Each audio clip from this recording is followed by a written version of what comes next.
Underwear drawers are like the Wild West of wardrobes. You never know what pair you're going to pull out or what shape it's in. It's time to upgrade your underwear drawer with the buttery soft comfort of MeUndies. MeUndies' signature fabric is as soft as a warm hug from your favorite sweater. Plus, it's breathable and oh so comfy, making it ideal for all-day wear. Get 20% off your first order plus free shipping at MeUndies.com/comfort. Enter promo code COMFORT. That's MeUndies.com/comfort, code COMFORT. 911, what's the nature of your emergency?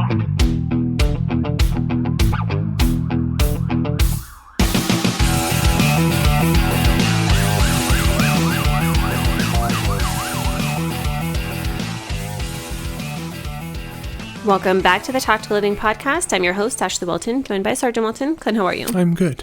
A lot of people never talk about this concept. However, I think that if you're a first responder and you've ever dealt with a really intense or traumatic situation, this could have been something that either you've experienced or you have seen somebody else experience. And it's the concept of dissociation and emotional blunting. And so basically it could be something to where you have this unsettling experience, and a lot of first responders have this after those intense calls, but it's that moment after when the adrenaline fades and the scene is over, and instead of feeling relief or sadness or shock, some people literally feel nothing at all.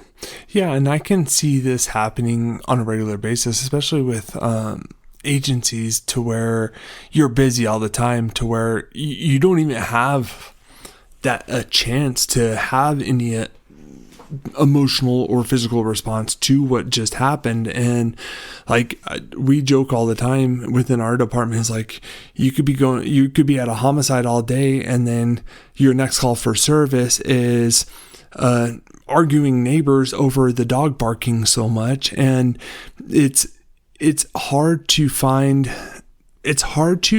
you go to that afterwards and like there's people just down the street that just got killed, and you're complaining about your dog barking.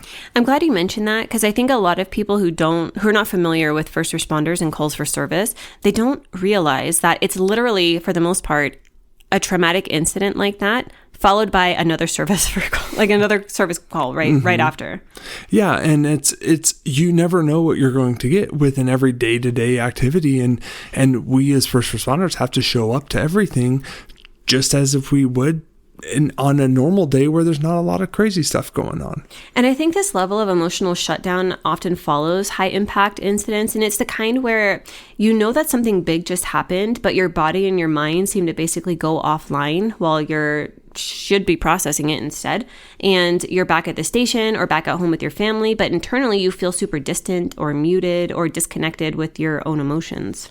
Yeah, and you start shutting yourself down, and you're not able to fully address what's going on, and you may or may not recognize it, because there's times where you could have gone out in the most egregious scene you've ever seen, and you're like, why isn't this impacting me the way I think it should be? Yeah, and this is actually a protective nervous system response that happens when emotional or sensory input just becomes too intense to be able to process in real time.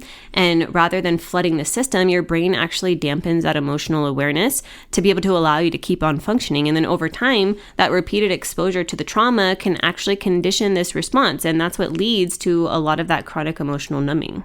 And something that's actually funny, and I've never correlated the two, it's like, so if I'm riding a horse inside of a rave, and there's so much going on, there's so much sensory overexposure towards the horses, to where they're trusting their rider, and there's just so much going on. They don't have that moment of peace to be able to say, oh, there's something fight or flight that I need to be worried about, like a simple water bottle in the road, to where at some point the horse could overreact and blow up on you. But there's so much going on, they just kind of shut down, and they're just on autopilot, just going with the flow. Yeah, and I think often this could look like feeling detached from your emotions, or even difficulty accessing things like sadness or joy or compassion. And you might even describe yourself as just being on autopilot. And I think when you get into that autopilot phase, you start shutting down emotionally, and when you're staying consistent in that autopilot zone, you're going to bring that home to where you're just, once again, you're staying in that autopilot and you're not able to fully be present with your loved ones. Something too is you might even have a reduced reaction to things that used to move you, and loved ones might even tell you. They might say you seem super distant or you've been super cold towards me. I was watching a video on TikTok the other day, and I was like, oh my gosh, this is so sad. Like, it was starting to bring tears to my eyes. I'm like, what the heck just happened? And you recognize stuff like that. You're like, well, what is creating that? What's causing that? And it's not that you're having an emotional response. It's like you could watch the saddest thing in the world and you're like, oh, well, why isn't this affecting me? Yeah, and I think there's a lot of signs that you're experiencing post-call emotional numbness. And one of them is that the call was bad, but you can't feel it. The facts are there, but that emotion is just not.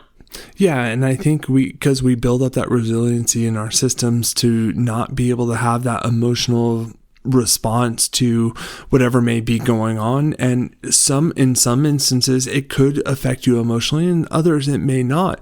It's just realizing and identifying, okay, what changed from this incident to this incident to be able to have that emotional response. Yeah, and the only time that this has ever happened to me was when my mom died, because it was 9 months of just trying to make her comfortable while she was fighting and then couldn't fight anymore, and it was just everything was on my shoulders. I was so lucky to have you, but I didn't really feel like I was going through something traumatic, but there was a lot of traumatic things that were happening that created this autopilot mode for me. And I for the first time felt like I was disconnected from my body. So things like hunger and fatigue and tension, they basically went unnoticed. Yeah, and that's where I think we get into this, especially over these major incidents like that. We get into this routine of just going through the motions on things instead of having that hunger arise in yourself to be like, oh, I need to eat, or I need this. And that's why it's important to have a support system and people that you can lean on to be there for you, and not to be overly overbearing with it, but being able to say, hey, what can I make you to eat right now? Yeah, you might have trouble engaging with family or regular conversation because presence fades even when you're physically there, when you're going through this kind of emotional numbness.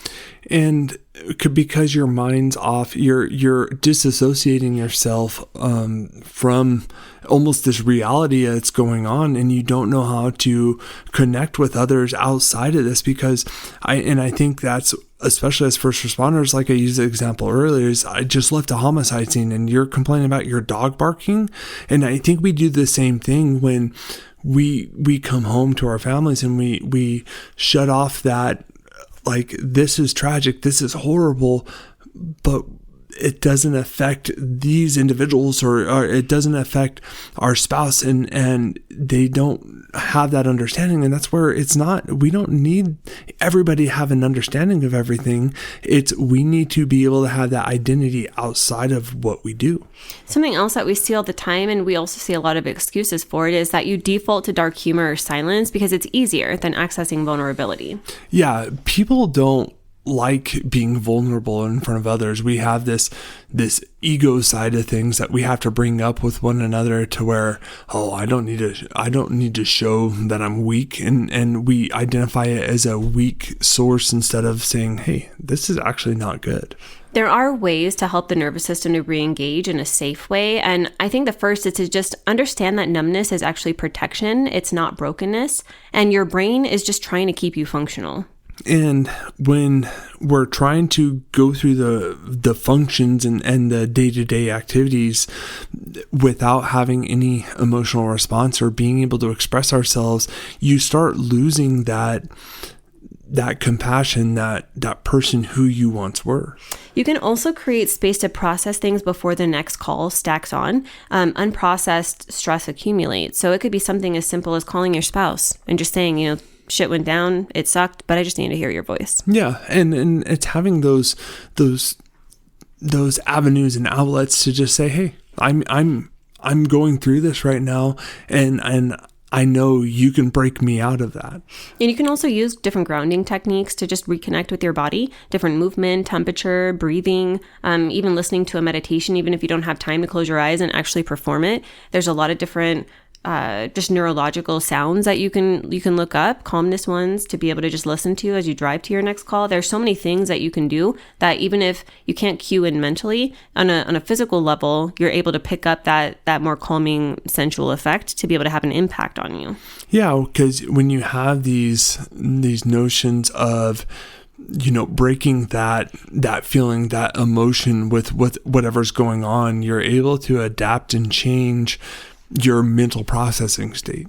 And of course, doing things like inviting God into the place where you've emotionally closed off, or even talking through your experience with somebody else who understands. That containment allows for the emotion to return gradually. So having an expression of it somehow, I think, is super important. Yeah, being able to go out and debrief it with your partners and just say, hey, what went good? What went bad?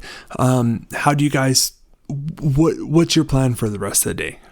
I hope you've gotten some value out of today's episode. If you have, do us a favor, drop a review, subscribe down below, and as always, know that I'm sending you a long, tight hug from my home to yours.